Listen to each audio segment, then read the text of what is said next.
Friends, the Dopey Challenge starts 5 weeks from today.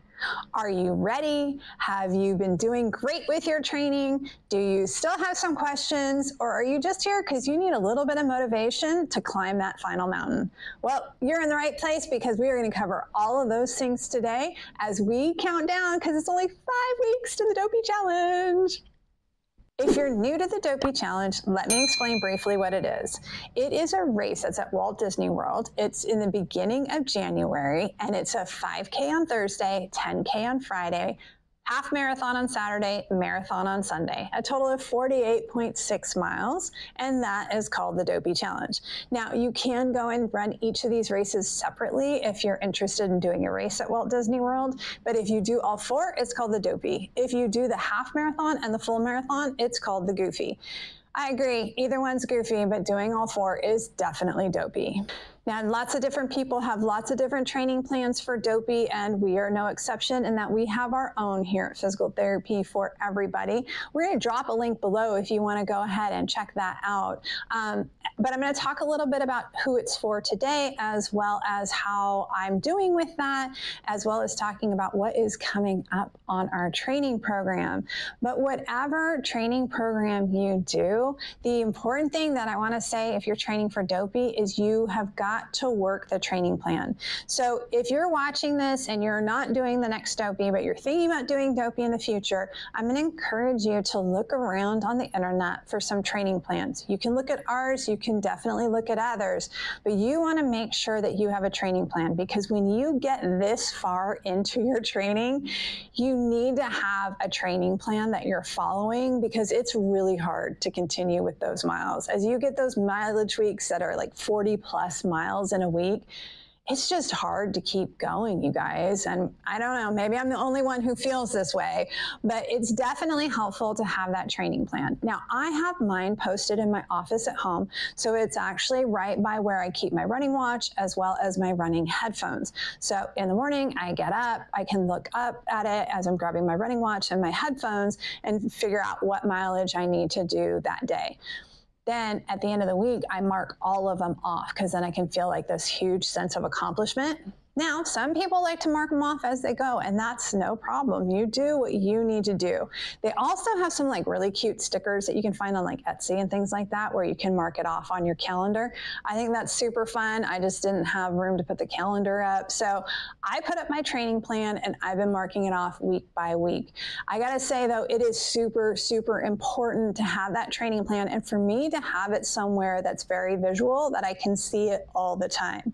Now, for you, that may be on your phone. You may not need to have a visual piece of paper. I understand I'm very much a paper and pencil type of person. Like, this is what works best for me, for my motivation. So whatever works best for you, for your motivation, if it's plugging it into your cell phone, if it's downloading an app and having it remind you, there's all kinds of different ways to do this, but make sure you figure out the best way for you.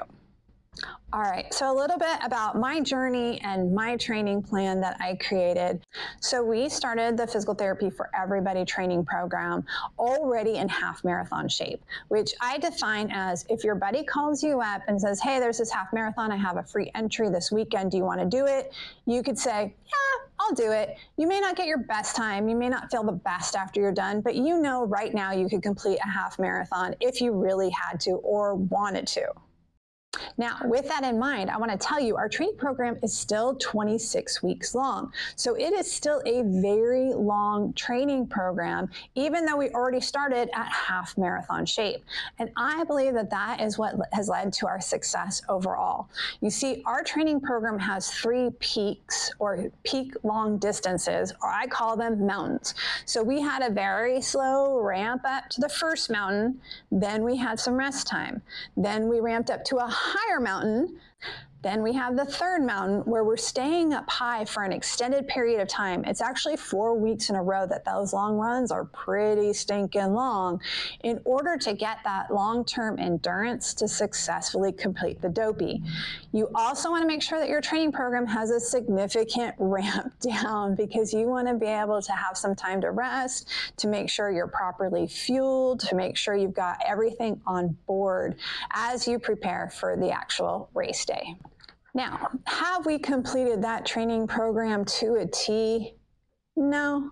We have had to change some things around. So for my husband, what he ended up doing was long runs were supposed to be on Saturdays, and that is when I do my long runs. However, it was easier for him to get those long runs in on Friday afternoon, and then he would do the Friday run, whatever that distance was, on Saturday morning. So he's kind of flip-flopped those runs because that's what worked better for his schedule, which I don't think it'll be a problem when it comes to race day. Because, now here's this big because we're not planning on running the marathon for time. We're planning on running the half marathon for time, and the marathon is all about the fun. So the marathon's all about the character stops, about riding the rides, hopefully trying to grab some food, although it's going to be a little bit difficult because you probably heard, but my margaritas are not going to be available on course this time. And friends, I am super disappointed about that. But moving on, I think he'll be fine because he'll have the distance in his legs to be able to finish the marathon, but we're not planning on actually just running for 26.2 miles. Now, if your goal is to actually run the marathon and actually do that one for time and the rest of them you don't care about as much, then I would keep that long run on the final day, which for our program is Saturday, because you want to make sure that you have all that distance in before you get to that long run in order to recreate that race cycle. Now, we've also had a couple of other challenges. I have had some trips for work that I have had difficulty getting that full long run in. So some of them I have cut off a mile or two because it just is very difficult to get in the distance that I needed to get in. We have had some runs that we've combined 2 short runs together because the weather was just too bad to be able to go running on one of the days. We've had to make adjustments, but our goal has always been that we get the mileage in for that week. So if you have to make your long run a little bit shorter, put in another run the next day or add it in earlier in the week, which is what I did when I was traveling because I knew that it was going to be difficult to get that long run in. So I added in that mileage earlier in the week. So at the end, I got the correct mileage. Now, there's one run in particular that I do want to tell you about. I have shared it on Facebook as well because I think it's really important when you're considering and preparing for your race weekend. I found out about a new massage therapist. She's not new. I had just found out about her new. And I decided I wanted to go try her. So I went for a massage with a massage therapist I had never worked with before on a Friday afternoon before an 18-mile run. Friends, this is a bad idea. This is the very definition of a bad idea. I do not recommend having any body work done the day before a long run, but particularly if it's someone who's never worked on your body before. The reason why is that changes can be made that your body is not used to, and then you're going on this really endurance long run, and it can really cause a lot of pain, which is what happened for me. And the pain started pretty quickly into the run. Now, I will tell you that I knew that the pain was not actually damage. It was my body responding to the massage from the day before. So I did continue on and I did complete that run, and I didn't have any long-term poor effects from it. However, it made me remember and really understand the fact that I don't want to be getting a massage while I'm in Florida because it would be a massage therapist that I've never had work on my body before, and I don't know what changes would actually occur. So I don't recommend getting a massage during the 4 days of the races. If you're going to get a massage, I recommend doing it on Sunday, with the exception of if you live in Florida in the Orlando area, and this is a massage therapist who knows your body really well, that would be a whole different situation. So overall, the long runs have gone pretty well. Of course, some of them have been way more painful than others. Some of them have had way more rain than others. And some of them were just on days that I just didn't feel great. But this gives you an opportunity to really understand, why don't I feel great? How did I sleep this week? How did I eat this week? How much water did I drink this week? Because all of those things can impact your long runs in particular. I mean, yes, they can impact your short runs, but it's definitely your long runs that any deficits from the week are going to show up. And these are all important data points because you're going to take these data points into the race weekend with you. What are the things that you really need to focus on? Now, for me, when I'm traveling, it's much harder to sleep. And for me, when I'm traveling, I tend not to eat enough protein. So these are things I'm definitely going to have to keep my eye on, make sure I plan accordingly to make sure I'm getting enough protein while I'm traveling, as well as much sleep as possible when you have to get up at 3 o'clock in the morning. Now, if you've been watching this channel for a while, you know that I said I wanted to do the Dopey challenge because I wanted to finish the marathon with a margarita in my hand. And I mean, that is true. However, I'm still training for the Dopey challenge, even though I'm not going to have a margarita when I cross the finish line. And let me tell you, that makes me exceedingly sad. I am so sad about that. But anyway, that's just the facts and it's just the way things are. So the truth of the matter is, my why is bigger than that. My why is that I wanted to challenge myself by running 50 miles in 1 week to celebrate my 50th birthday.